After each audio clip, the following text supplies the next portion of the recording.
আসসালামু আলাইকুম। আশা করি সবাই ভালো আছেন। আলহামদুলিল্লাহ, আপনাদের দোয়ায় আমরাও ভালো আছি। মহান সৃষ্টিকর্তা সবাইকে সুস্থ ও নিরাপদে রাখুন, এই আশাবাদ নিয়ে আমরা আজকে আমাদের সংক্ষিপ্ত অনলাইন ক্লাস শুরু করছি। আজকে আমরা একদম ইন্টারেস্টিং একটি সাবজেক্ট নিয়ে আলোচনা করব। সেটি হলো on, above, over, on, above, over এই তিনটি প্রেপোজিশনের বাংলা অর্থ হলো উপরে। অন অর্থ উপরে, above অর্থ উপরে, over অর্থ উপরে।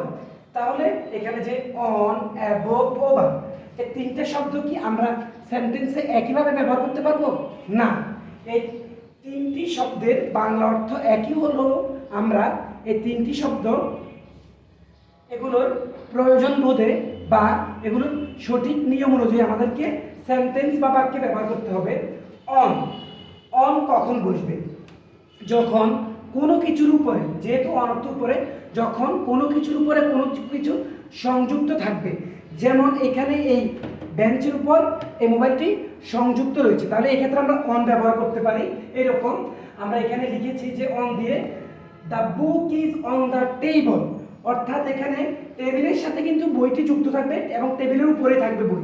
দি বুক ইজ, এখানে the book is on the table, টেবিলের উপর বইটি বা বইটি টেবিলের উপর, তাহলে বইটি টেবিলের উপর যুক্ত রয়েছে। এখানে অবশ্যই আমরা অন ব্যবহার করবো। এখানে যদি আমরা অ্যাবভ বা ওভার ব্যবহার করি হবে না, সেন্টেন্স ভুল হয়ে যাবে। অন দিয়ে আরেকটা সেন্টেন্স হলো the pen is on the floor, এই যে ফ্লোরের উপরে, ফ্লোরের সাথে কলমটি সংযুক্ত কিন্তু কলমটি ফ্লোরে বা মেঝের উপরে, এজন্য এখানে the pen is on the floor. এখানে আমরা অবশ্যই অন ব্যবহার করব। আমি আবার রিপিট করছি, যদি কোনো কিছুর উপরে কোনো কিছু থাকে এবং সেটি যদি একটা আরেকটাকে স্পর্শ করে থাকে, টাচ করে থাকে, তাহলে অন ব্যবহার করব। আশা করি অন বুঝতে পেরেছেন। এখন আমরা অ্যাবভ নিয়ে আলোচনা করব। অ্যাবভ অর্থ উপরে, তাহলে অ্যাবভ কখন বসবে? অ্যাবভ অর্থ উপরে, উপরে থাকবে কিন্তু একটি নির্দিষ্ট দূরত্ব, অর্থাৎ উপরে থাকবে কিন্তু একে অপরকে স্পর্শ করবে না, দূরত্বে অবস্থান করবে, একজন আরেকজনের কাছে আসবে না। সেই ক্ষেত্রে আমরা অ্যাবভ ব্যবহার করব। যেমন the light is above the table, এটা যদি টেবিলের উপর যদি লাইট থাকে, এখন লাইট তো উপরে থাকে, টেবিলের উপরে আছে কিন্তু একটা নির্দিষ্ট দূরত্বে আছে, একে অপরকে স্পর্শ করছে না। আরেকটা the sky is above our head, আকাশ আমাদের মাথার উপরে, আকাশ আমাদের মাথার উপরে, এখন আমার মাথা কিন্তু আকাশকে স্পর্শ করছে না।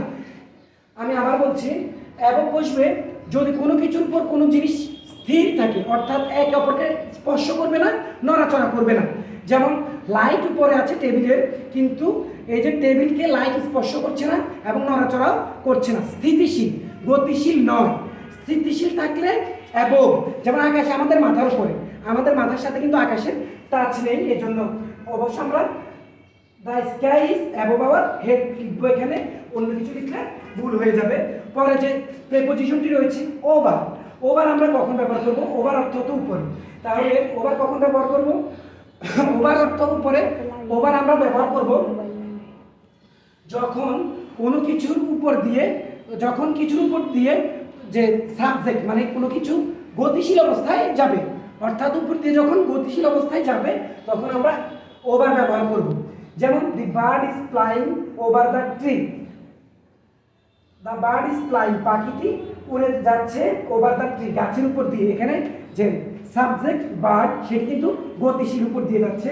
আর একটা ওভার দিয়ে সেন্টেন্স হলো the butterfly is flying over the flower, এই যে ফুলের উপর দিয়ে প্রজাপতি উড়ে যাচ্ছে, এটা কিন্তু গতিশীল, অর্থাৎ উপর দিয়ে যদি গতিশীল অবস্থায় যায় তাহলে বসবে ওভার। আর উপরে আছে কিন্তু গতিশীল না, স্থিতিশীল, টাচ করছে না, তাহলে অ্যাবভ। উপরে আছে, টাচ করছে, তাহলে আমরা লিখব অন।